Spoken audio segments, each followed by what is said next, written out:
காஞ்சிபுரம் அருகே சென்னை பெங்களூரு தேசிய நெடுஞ்சாலையில் கண்டெய்னர் லாரி மோதியதில் இருசக்கர வாகனத்தில் சென்ற தாயும் 2 மகன்களும் பரிதாபமாக உயிரிழந்தனர்.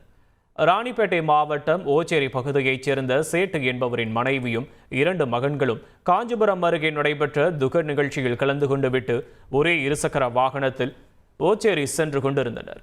சென்னை பெங்களூரு தேசிய நெடுஞ்சாலையில் தாமல் என்ற இடத்தருகே சென்று கொண்டிருந்த போது பின்னால் வந்த கண்டெய்னர் லாரி உரசியதில் நிலை தடுமாறி மூவரும் கீழே விழுந்தனர். அப்போது மூவரும் லாரியின் சக்கரத்தில் சிக்கி பலத்த காயமடைந்தனர்.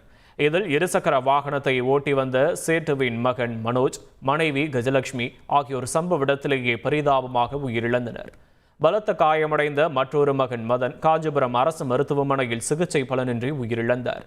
சிறிது நேரம் கழித்து பின்னால் இருசக்கர வாகனத்தில் வந்த சேட்டு தனது மனைவியும் மகன்களும் விபத்தில் சிக்கி உயிரிழந்ததைக் கண்டு கதறி எழுந்தது காண்போரை கண்கலங்க செய்தது.